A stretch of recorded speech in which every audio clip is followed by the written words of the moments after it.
고린도전서 4장 1절에서 5절까지 말씀.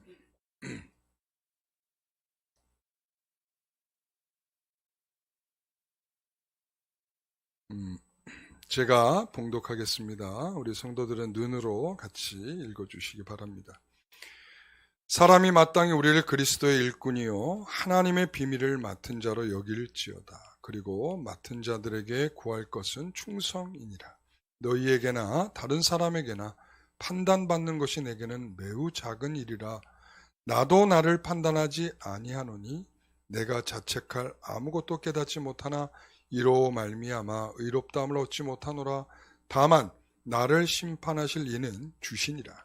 그러므로 때가 이르기 전 곧 주께서 오시기까지 아무것도 판단하지 말라.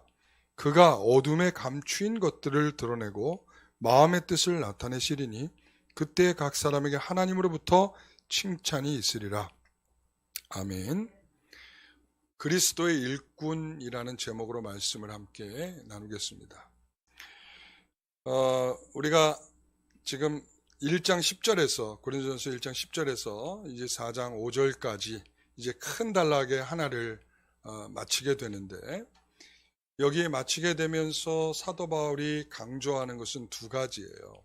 뭐냐면 첫 번째는 십자가에 관련된 내용이고, 두 번째는 하나님의 일꾼에 관한 내용입니다. 우리가 잘 알듯이 고린도 교회에 있는 문제가 어떤 문제였습니까? 난 누구에게 속했다, 바울에게 속했다, 아볼로에게 속했다, 게바에게 속했다 이러면서 서로 분리되었던 그들의 마음들 때문이고, 십자가에 대한 이해가 부족하고 하나님의 지혜에 대한 내용이 부족하다 보니까 세상의 지혜로 말미암아 살고 있는 그들이 이 십자가와 하나님의 지혜를 이해하지 못한 데서 오는 문제. 그래서 우리가 십자가의 적용이라고 하는 것으로 세 가지를 지난주까지 나누었죠. 그죠? 그래서 세 가지가 뭐죠?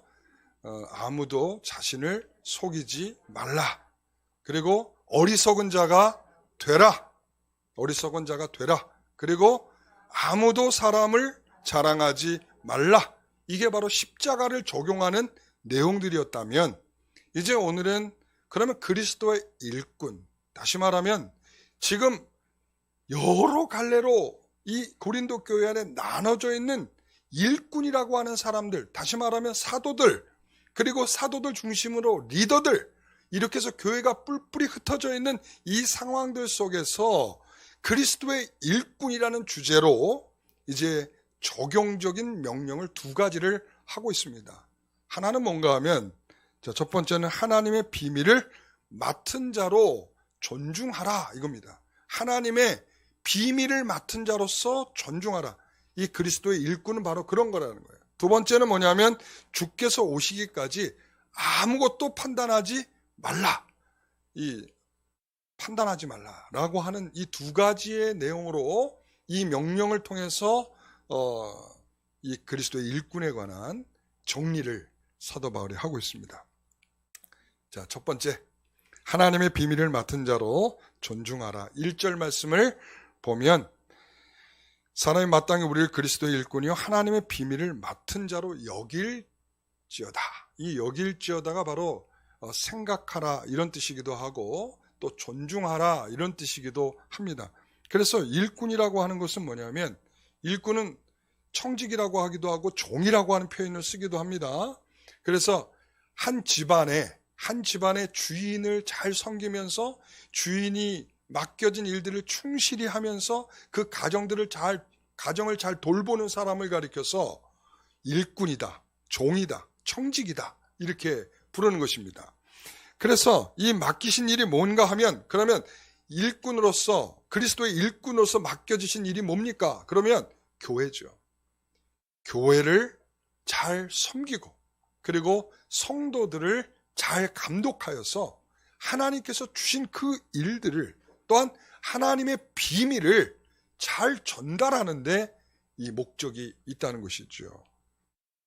자, 그러면 2장 7절에 있는 것처럼 그들에게 있어서는 하나님께서 맡기신 비밀, 다시 말하면 은밀한 가운데 있는 하나님의 지혜를 이제 나타내고 표현하는 일들을 위해서 애를 써야 된다 라는 측면에서 바로 십자가에 못 박히신 그리스도를 기초하여 그들이 설교하고 가르치고 하는 일들을 충실하게 하기 위하여 부름받은 사람들이 바로 그리스도의 일꾼이다.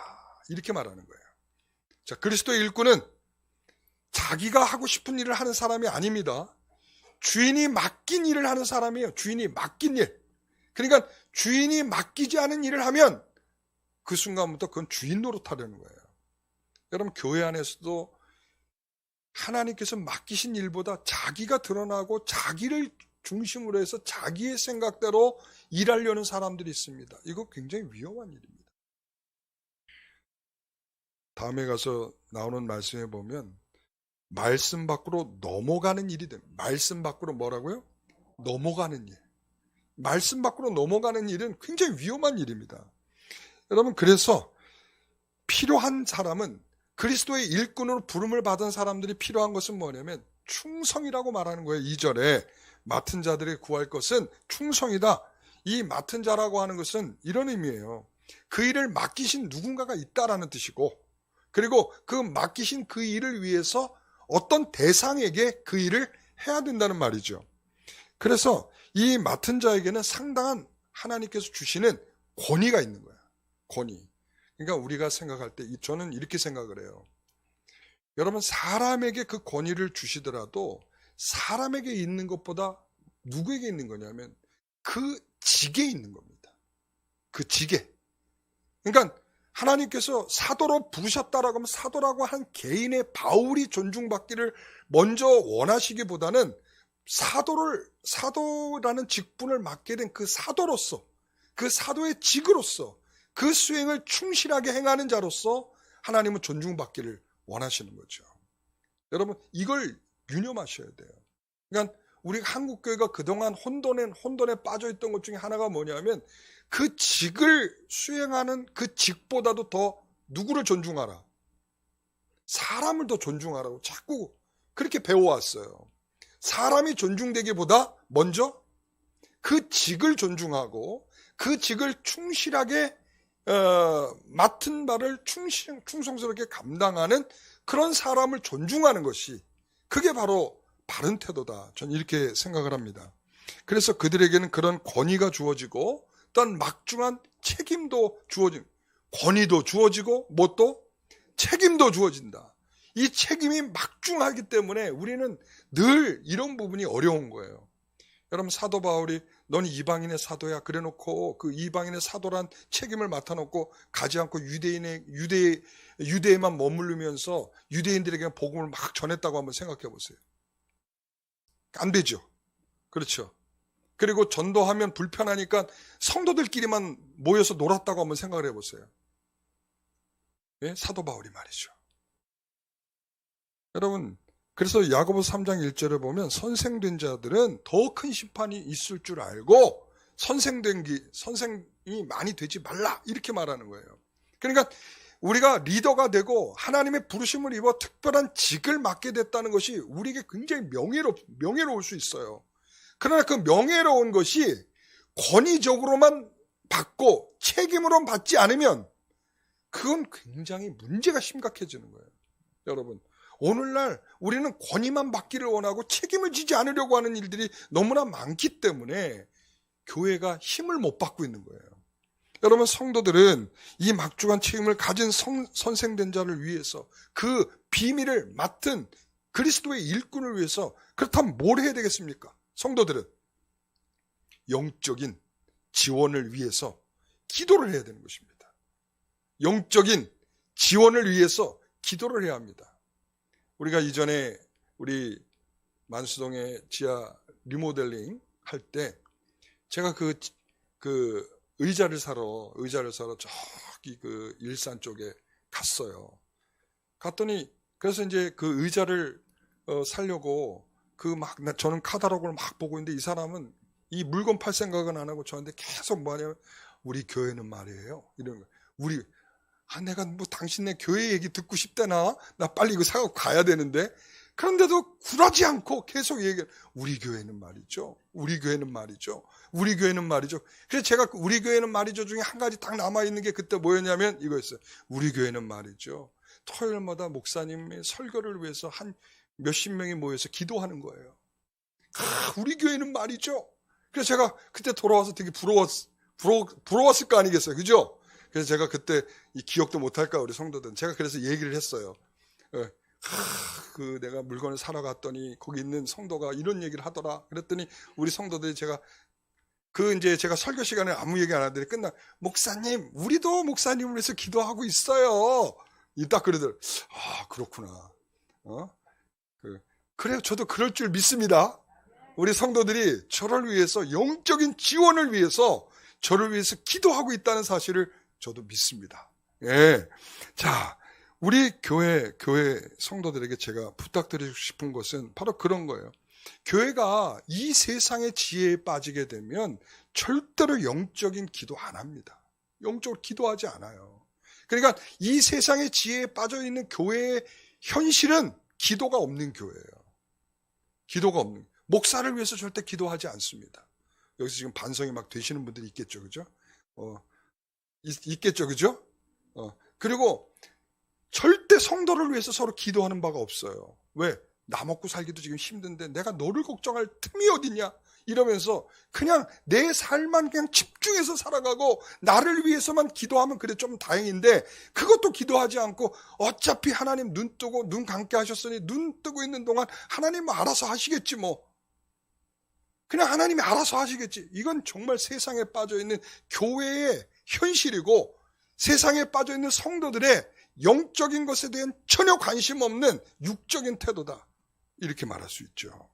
여러분, 그래서 항상 서로를 위해서 기도해야 되고, 그리고 우리가 사역을 하는 게 저만 있는 게 아니라 우리 교회 안광현 목사님도 있고, 그죠? 우리 박용각 강사도 있고, 그리고 또한 우리 김진영 전사도 있고, 다 주의 나라를 위해서 교회를 위해서 애쓰고 있는 이 교육자들, 그리고 교사들, 저렇게 아침 일찍부터 나와서 힘쓰고 있는 성가대원들, 그리고 정말 힘쓰고 애쓰고 교회에 여러 가르치기 위해서 수고하고 있는 모든 사람들을 위해서 여러분들은 날마다 기도해야 될 책임들이 주어져 있다는 말씀이죠. 어느 때는 제가 이런 느낌이 들 때가 있어요. 마치 시집살이를 하고 있는 며느리 같은 느낌이 들 때가 있어요. 이게 또 무슨 말이냐? 지금 그러겠죠? 마치 시집살이를 하고 있는 며느리 같다. 여러분, 이 시집살이 하고 있는 며느리가 아침에 일찍 새벽부터 일어나가지고 쌀 씻고 밥하고 반찬하고 막 이렇게 해가지고 이제 한 상 차려가지고 상을 쫙 차려놨어요. 그러면 그때까지 늘어지게 자고 있던 시집 식구들이 뭐예요? 그때 돼서 하품하고 일어나가지고 나와가지고 이제 식탁에 둘러앉는 거죠. 그리고는 숟가락 탁 들고 아직 눈곱도 안 띄고서는 그 숟가락 들고 뭐라고 그래요? 아이고, 어떻게 알았어? 뭐 밥이 되네, 밥이 지네, 짜네, 싱겁네, 맛있네, 없네, 그러면서 아이고야, 가진 평가 다 하고 있죠. 예?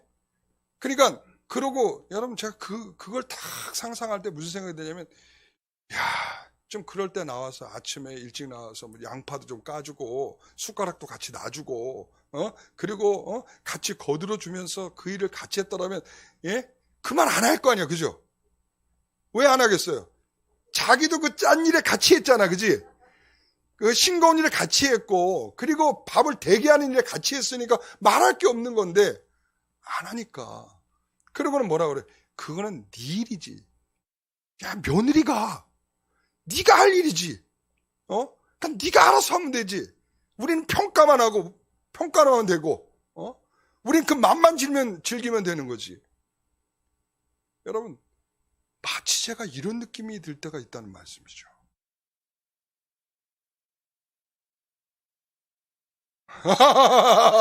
할렐루야. 예, 예.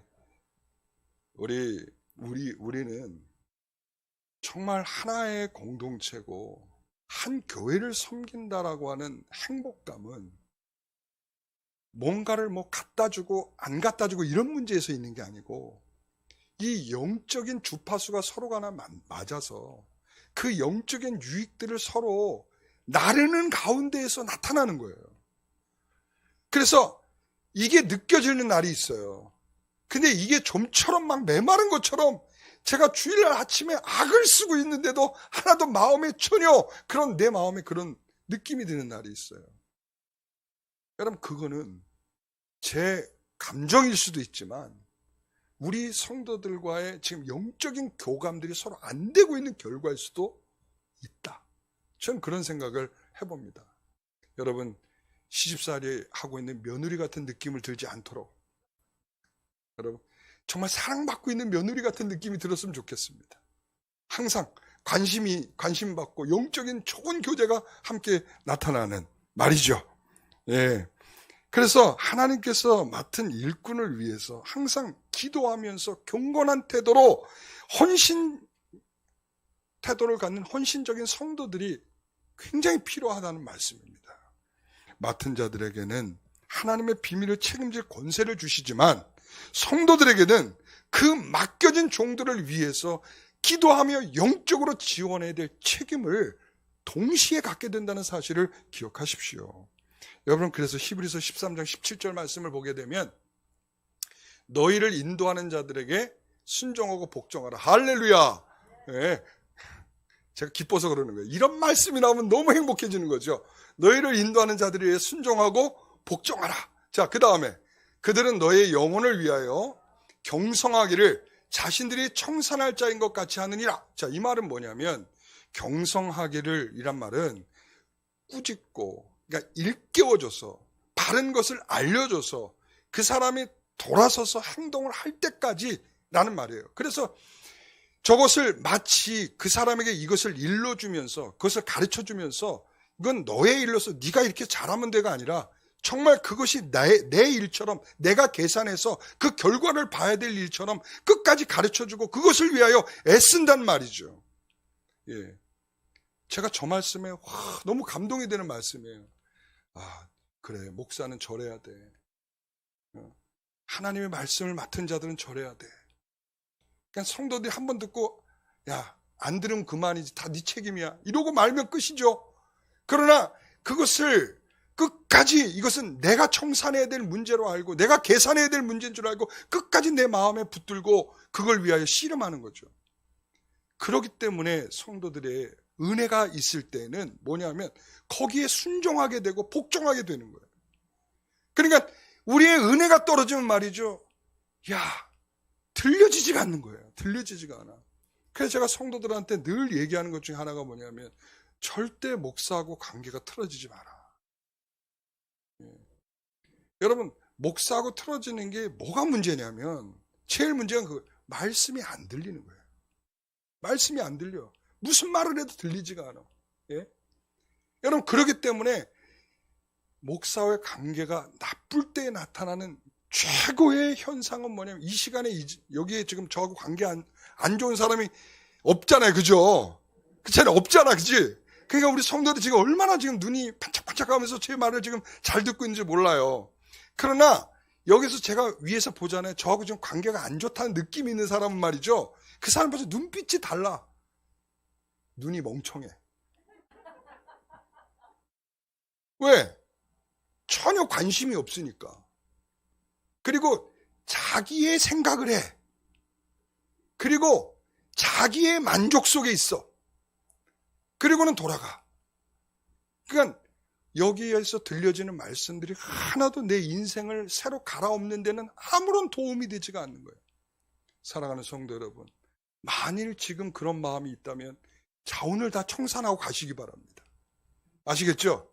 지금 홍 집사님이 크게 아멘 하셨어요. 지금 제일 문제야 지금. 자, 그래서 그들로 하여금 즐거움으로 이것을 하게 하고 근심으로 하게 하지 말라. 그렇지 않으면 너희에게 유익이 없느니라. 그러니까 이 문제의 접근의 결과는 뭐냐면 이 유익이 없다는 거예요. 누구에게? 성도들에게 없다. 사랑하는 성도 여러분, 저는 오늘 여러분들의 마음속에 정말 하나님께서 일하심이 있기를 소원하고 하나님의 말씀이 여러분의 마음에 들려지기를 원하고 그 말씀이 여러분의 삶을 새롭게 하기를 원하고 그것이 새로운 가치관이 되고 정말 하나님의 믿음의 훌륭한 일꾼들이 또한 되기를 희망합니다. 여러분 그 일이 수고스러운 일이에요. 사도 바울이 데살로니가전서 5장 12절에 보면 너희 가운데 수고하고 라고 하는 표현을 쓸 만큼 정말 이 일을 힘쓰고 있는 자들은 쉽지 않은 일을 하고 있는 겁니다. 여러분 쉽지 않아요. 여러분 여기서 한번 설교 한번 해보세요. 쉬운 거 아니에요. 여러 가지로 힘들어. 서서 하는 것도 힘들고 그리고 내가 기분이 좋지 않을 때 그것을 설교해야 될 때도 힘들고 그리고 또한 여기서 앉아있는 사람들의 감정들이 통하지 않을 때도 힘들고 그리고 나같이 말주변이 없는 사람이 이걸 계속 해야 된다는 것도 힘들고 그 다음에 여러 가지 힘든 게 많아요. 그러니까 그럼에도 불구하고 이 일을 하나님이 맡겨주신 일이기 때문에 어떻게 해야 돼요? 충성스럽게 감당해야 되는 거죠. 그래서 맡은 자들에게 구할 것이 뭐라고요? 충성이다. 충성이라고 하는 것은 그래서 하나님께 이런 의미가 있어요. 먼저는 하나님이 신실하신 분임을 믿는 거예요. 충성은 하나님의 충성은 뭐냐면 하나님이 충성이란 말 못 들어보셨죠? 하나님도 충성을 하시는 거예요. 그게 뭐 신실하심이야. 하나님이 약속하신 것을 조금도 흔들리지 않고 끝까지 변함없이 그것을 우리에게 지키시는 것. 그게 하나님의 충성이에요. 사람의 충성은 뭐냐면 하나님이 그러신 분인 줄 믿고 하나님이 약속하신 걸 끝까지 지키시는 분인 줄 믿고 하나님이 사랑하는 자에게 끝까지 책임지실 줄 믿고 그 믿음을 가지고 하나님이 신뢰할 만큼 누구를? 나를. 하나님이 나를 신뢰할 수 있을 만큼 그 앞에서 최선을 다하는 것입니다. 오늘 하나님이 여러분들이 신뢰할 수 있어야 돼. 그러니까 여러분 그렇잖아요. 어떤 사람은 일을 맡겨놓으면 저 사람이 제대로 할까 해서 그냥 계속 쳐다봐지고 계속 가서 내가 하려고 그러잖아요. 내가 저 사람이 뭘 제대로 할 수 있을까? 그런데 이 뭔가를 맡겨놓으면 알아서 잘하는 사람이 있어요. 맨 처음에 제가 우리 아내에게 그 운전대를 다 맡길 때 불안해가 제가 잠을 못 잤거든요. 옆에서. 운전대를 딱 맡기니까 어때요? 제대로 운전을 할까? 그래서 잠을 못 잤어요. 근데 요즘에는 그냥 그래서 어느 순간부터 제가 자더래요, 그렇게. 그건 무슨 말이겠어요? 아, 이제 알아서 잘하겠다. 믿는 거죠. 그게 바로, 내가 이게 하나님 앞에 충성스러움이 아니겠는가. 뭐 맡겨주면 너는 알아서 잘할 거야. 라는 그런 신뢰감을 가지고 하나님께서 우리에게 맡기시는 것이죠. 여러분, 우리는 그런 믿음이 되시기를 바랍니다. 여러분, 이런 충성이 필요한 이유가 뭘까라고 생각을 하면 이런 거예요. 지금 1장 12절에서 봤던 지금 자신이 누구에게 속했다라고 하는 말이 나는 바울에게요, 나는 게바에게요, 나는 아볼레에게요 이렇게 말할 때 여러분 이게 그냥 속했다라는 의미로 끝나는 것이 아니라 이런 의미겠죠. 우리에게 속하지 않은 사람은 적이에요. 이게 적이 되는 거야. 이게 누구에게 속했다라는 말은 굉장히 이게 위험한 말이거든요. 한마디로 말하면. 그래서 우리도 이게 현실적으로 우리 한국 교회의 우리 형편으로 들여다보면 우리는 이걸 이렇게 말할 수 있어요. 우리끼리끼리. 뭐라고요? 우리끼리끼리, 너희끼리끼리.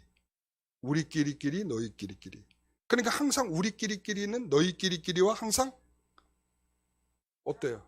서로 간에 어느 때 보면 절대 너희하고 같이 하고 싶지 않은 너희끼리끼리. 그러니까 이런 것들이 굉장히 지금 사도 바울에게 있어서 그런 거예요. 그러니까 게바에게 속했다는 사람은 바울에 대하여 감정이 어떻겠어요? 좋을 리가 없어요. 왜? 우리는 누구만? 게바만 이거예요. 게바만. 우리는 아볼로만. 바울은 바울만 이러고 있는 그 리더들이 있는 거예요. 그러니까 이처럼 하나님의 비밀을 맡은 자로서 존중하지 않는 일들이 나타나지 않았겠어요? 그러면서 막 판단하는 거죠. 3절에 너희에게나 다른 사람에게 판단받는 것이 라고 하면서 판단받는 일들이 계속 벌어지는 거예요. 그러니까 고린도 교회 성도들 중 누군가는 바울을 판단하면서 불편했겠죠. 그럼에도 불구하고 바울은 이 고린도 교회에 대한 고린도 교회에 대한 충성스러운 마음들 이런 것들이 한 번도 흐트러지지 않고 계속되고 있다는 말이죠. 왜 그랬습니까? 여러분, 우리가 할 일이라 이런 거죠. 우리가 해야 할 일은 반드시 하는 거예요. 그러니까 충성이라고 하는 것은 해야 할 일을 반드시 하는 거다. 그러니까 우리에게 맡겨주신 일은 해도 되고 안 해도 되는 일이 아니고 꼭 해야만 하는 일이기 때문에 사도 바울은 그 일을 멈추지 않고 가는 거예요. 여러분, 판단받아도 말이죠. 제가 전에 섬기던 교회 집사님이 전에 정말 힘들어서 이야기했던 바가 있었어요. 뭐냐면 이런 거예요. 그분이 이제 꽃꽂이를 이렇게 하셨는데 이분이 좀 배움도 좀 짧고 이 미적인 감각에 대한 이해가 좀 없으신 분이에요. 근데 이분이 이제 꽃꽂이를 하시겠다라고 해서 이제 꽃꽂이를 하게 된 거예요. 이 꽃꽂이를 그래서 새벽마다 그 토요일 새벽이면 그 알잖아요. 그 양재, 그 당시 이제 양재로 들어갔어요. 양재 그 꽃시장에 가가지고는 그 꽃을 자기 나름대로 좋은 꽃, 자기 나름대로 좋은 꽃을 잔뜩 사갖고 와가지고는 이제 꽃꽂이를 탁 해놓으면 사람들이 뭐라 그러겠어요? 야, 이쁘고 아름답다 이러면 끝나는 일인데 뭐라고 했겠어요? 보통 이제 꽃꽂이 양쪽에 이렇게 해놓잖아요. 그러면은 아우, 왼쪽은 풍성한데 왜 오른쪽은 저렇게 작냐? 그리고 요즘 꽃 좋은 꽃 많은데 왜 저런 꽃을 놨냐? 그리고 기양이 할 바에는 좀 이렇게 좀 균형도 맞고 예쁘게 좀 잘 좀 하지 왜 저거밖에 못 이런 소리가 들려진 거야. 누구에게? 꽃꽂이 하는 집사님에게 들려진 거야. 이 집사님 뭐라고 그랬게? 그거는 박미경 성도의 방식이고 이 사람 뭐라고 그랬냐면 이 집사님은 이렇게 얘기하신 거예요. 내가 다시는 꽃꽂이를 하나 봐라. 이렇게 돼서 끝나버리고 말았어. 여러분, 너무 이해 잘 되죠? 한 번쯤은 해본 일이잖아. 그죠? 예? 그렇단 말이야. 그러니까 다시는 내가 안 한다. 여러분, 저는 이 부분을 잘 곰곰이 생각해 보셔야 돼. 왜 그런가 하면 우리가 어떤 일을 한다는 게 어떤 일을 해도 하나님 우리에게 기대하는 바는 너 꽃꽂이 잘 해놨다. 너 헌금 많이 드렸다. 너 참 훌륭한 일을 했다.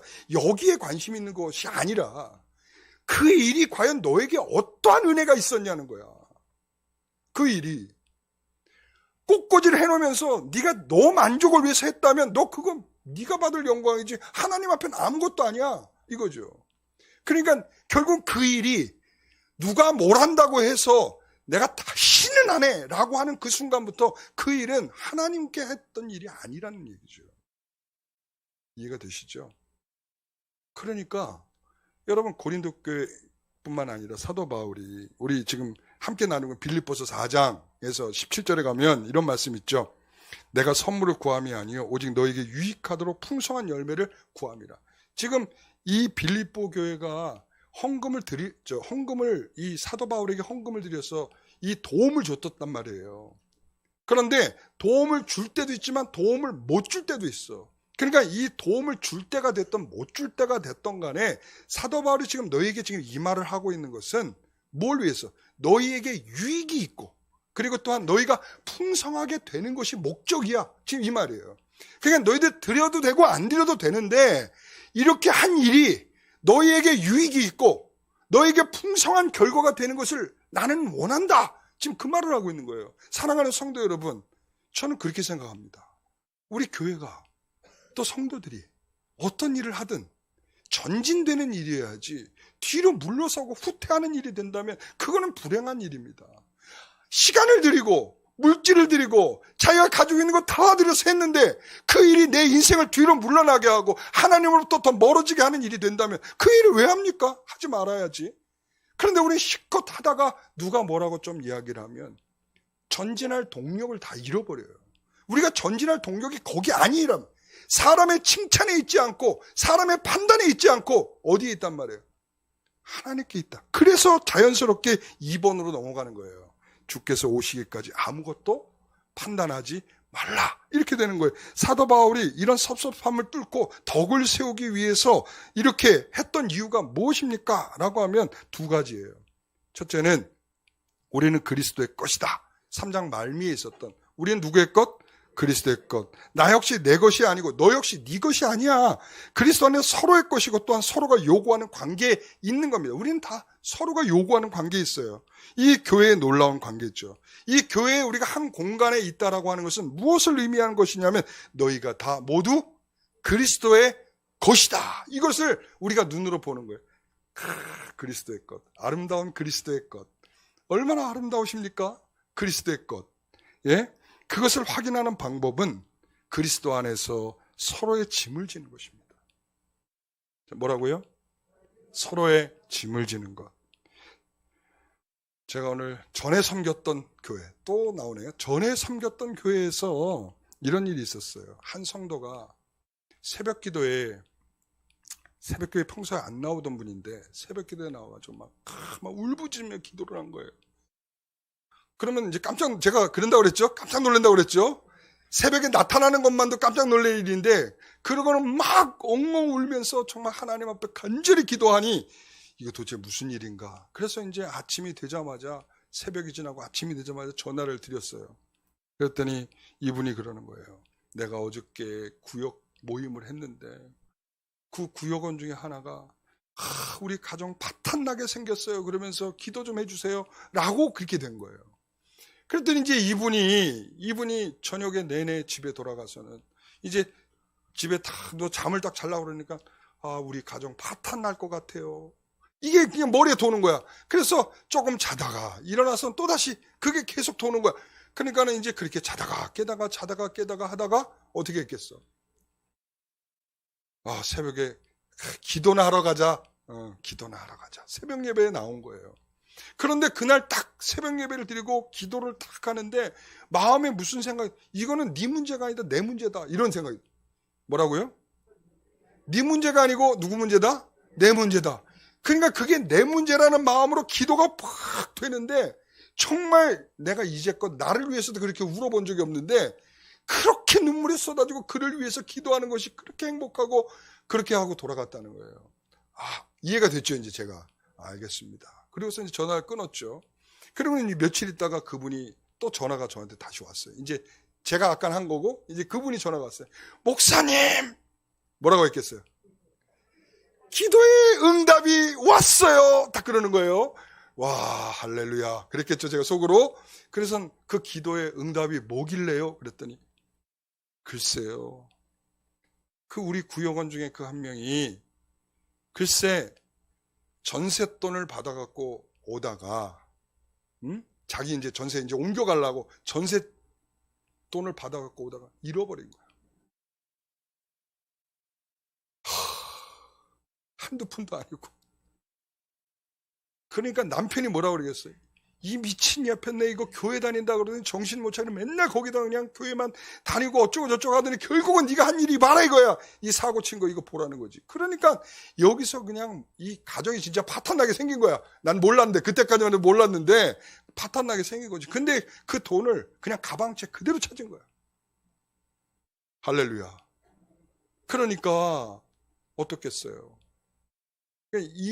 저는 하나님께서 이 구역장에게 이거 훈련시키려고 그거 잃어버리게 했나 보다, 이 생각도 들었어. 여러분, 그러니까 있죠. 우리가 서로 짐을 진다는 건 말이죠. 이런 것 같아요. 그러니까 서로 만나서 서로의 이야기가 나와야 그 가운데서 하나님의 놀라운 은혜를 구할 수 있는 구역장도 나오는 거고, 그렇죠. 그걸 위해서 정말 목숨을 걸고 기도하고 싶은 그런 영적인 마음도 나오는 거 아니겠습니까? 예? 영적인 교제가 뭐 있어야지. 여러분, 초대교회 같은 경우는 말이죠. 초대교회는 서로의 죄를 와서 고백을 했어. 서로 만나면 영적인 교제의 자리에서 뭘 한다고요? 서로 죄를 막 말하는 거야. 여러분, 오늘날 우리가 서로 모임을 하다 우리의 죄를 말하면 어떻게 될까요? 이제 교회 못 나오는 거지 뭐. 오늘 이후로 난 교회 못 나오는 거지 뭐. 그렇죠. 절대 우리는 좋게 이거를 감싸할 수 있는 능력이 우리에게는 없어요. 그러니까 절대 죄는 말하지 마세요. 예. 아니, 성경에 이렇게 우리의 죄를 고백하면 이렇게 돼 있어. 요한일서 1장 9절에도 보면 우리의 죄를 고백하면 이렇게, 우리가 같이 앉아서 죄를 고백한단 말이죠. 이 성숙한 초대교회는 우리가 서로의 죄를 말해도 그걸 품고 기도할 만한 그런 영적인 은혜가 있었단 말이에요. 여러분, 이게 뭐냐? 서로 짐을 지는 마음들이 있었기 때문이야. 서로 짐을 지는 마음. 네가 가지고 있는 짐을 내가 지고, 또한 내가 가진 짐을 네가 져주는 거야. 너무나 행복한 일이죠. 여러분, 이런 것들을 위해서 제가 사실은 카톡방에다가 우리 성도들의 이야기들을 올리는 이유가 그겁니다. 다른 거 있지 않아요. 서로 짐을 지라. 우리 주보에 이렇게 우리 성도들의 이야기, 어떤 분들, 목사님 이거 이제 저는 빼주세요. 물론 빼드리죠. 빼달라면 제가 빼드려요. 그러나 중요한 건 뭐냐? 이게 서로의 짐을 짓는 훈련이에요. 서로 짐. 누군가가 아프다. 같이 짐을 지고 함께 기도하는 거죠. 여러분, 누가 지금 아픔을 당했다. 그럼 그 아픔을 서로 짐을 지고 함께 기도하는 거죠. 여러분, 그게 바로 우리가 가져야 될 마음이라 저는 생각해요. 그래서 우리가 그리스도의 것이다 라고 하는 그런 마음 속에서 사도 바울은 그걸 뚫고 나가는 거예요. 서로의 짐을 져주고 내가 그걸 위해서 함께 나아가는 거죠. 그러므로 바울은 서로의 짐을 감상하고 비난하고 판단하거나 구경하는 것은 아니고 우리 모두가 그리스도의 것이니 서로의 판단을 중단하라. 지금 그 말을 하고 싶은 겁니다. 자, 그래서 4절. 그 판단을 누가 하실까요? 주님이 하신다. 주님이 하신다. 여러분, 나를 심판하실 이는 누구라고요? 주님이시다. 여러분, 나를 판단하시는 누구라고요? 주님이시다. 여러분들을 판단하실 이가 누구라고요? 주님이시다. 여러분, 그래서 이 그리스도에 속한 바울은 오직 나를 심판하실 분은 그리스도라고 생각하고 자신을 판단하는 그들의 편견을 뚫고 더 힘차게 바울은 전진하고 있는 것이다. 이렇게 말하는 것입니다. 두 번째는 종말론적인 이해가 있다. 5절 같이 한번 봅니다. 그러므로 때가 이르기 전 곧 주께서 오시기까지 아무것도 판단하지 말라. 그가 어둠에 감추인 것들을 드러내고 마음의 뜻을 나타내시리니 그때 각 사람에게 하나님으로부터 칭찬이 있으리라. 이 5절에는 굉장히 종말론적인 표현들이 많이 나와요. 주께서 오시기까지라는 표현도 그렇고 그가 어둠에 감추인 것들을 드러내고 마음의 뜻을 나타내시리니 그때 각 사람에게 뭐가 있다고? 하나님부터 칭찬이 있으리라. 마지막 상급, 이런 것들이 표현되고 있죠. 이 종말론적인 시각을 갖고 행하는 것, 바로 그것이 지금 내가 어떤 일을 지금 현재 겪고 있어도 내가 이것을 뚫고 한 걸음 더 전진할 수 있는 이유가 거기 있다는 것입니다. 하나님이 계시고 모든 존재와 사건과 역사가 그 하나님 손 안에 있고, 또한 불신자는 이런 것들을 이해하지 못하지만 우리는 종말론적이라는 것에는 바로 영원한 목적, 지워지지 않는 운명, 그리고 지금이 전부가 아니라는 것을 인정하는 그런 내용들을 담고 있지 않겠습니까? 여러분, 우리가 계시록에 보면 종말이 뭐냐? 그러면 마지막 끝나는 날이요. 이렇게 하면 성경적으로 종말을 이해하지 못하는 거예요. 그리스도께서 오시는 초림부터 그리스도께서 재림까지의 시간을 종말이다. 그래서 그리스도로 기초로 하여 뭐라고요? 그리스도를 기초로 하여 그리스도의 오심의 시간에 해당되는 그 사이에 있는 한계 속에서 우리가 신앙생활하는 게 종말론적인 신앙이에요.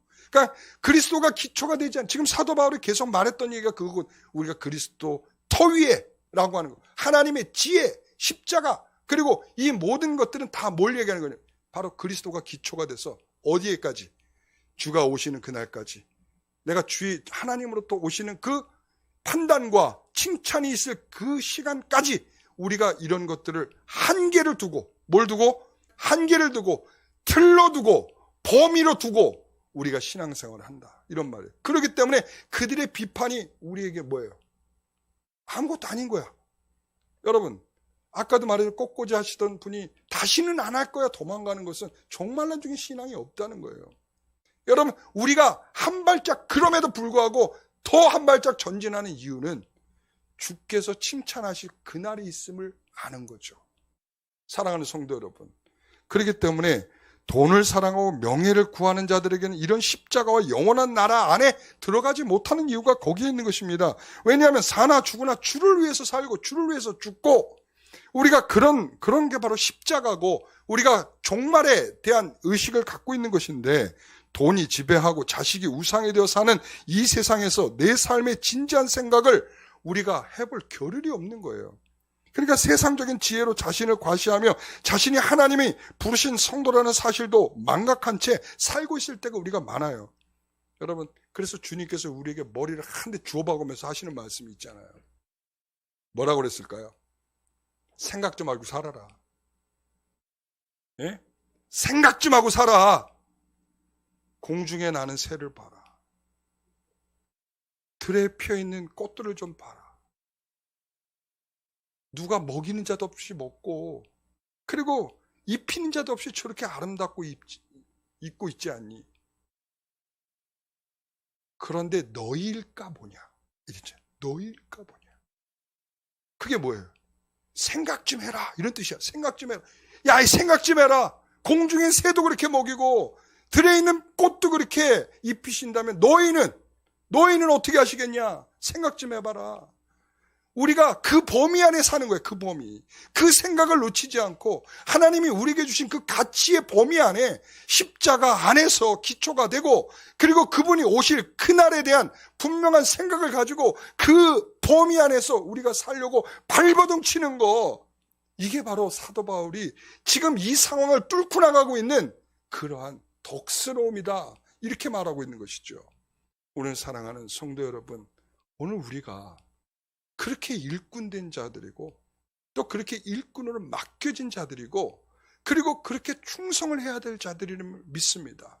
그러므로 서로 판단하는 일 하지 마세요. 중단하라는 거예요. 왜? 그분이 판단하실 날이 있고, 그 다음에 우리는 그 범위 안에서 살려고 애를 쓰라고 지금 말씀하고 있는 것입니다. 사랑하는 성도, 오늘 우리에게 그런 은혜가 있기를 간절히 축복합니다. 기도하겠습니다. 하나님 감사합니다. 우리가 이처럼 하나님에 대한 분명한 생각을 가지고 살아가는 믿음의 성도들이 되기를 소원합니다. 십자가의 마음과 또 하나님께서 우리를 마지막 그날에 칭찬하리라 하셨던 그 주 오시는 그날까지의 우리의 범위를 분명하게 생각할 줄 알고, 우리가 돈을 위해서 우리의 인생을 팔지 않고, 우리가 자식이 우상이 되어 우리가 진정으로 가야 할 곳을 가지 못하고 일꾼으로 서지 못하는 어처구니 없는 그런 인생을 살아가지 아니하고, 아버지 하나님, 정말 주를 위해서 사나 죽으나 주를 위해서 우리가 살아갈 줄 아는 믿음의 성도 되기를 소원합니다. 그리스도의 일꾼 되기를 소원합니다. 주여 은혜 주시옵소서. 예수님의 이름으로 기도하옵나이다.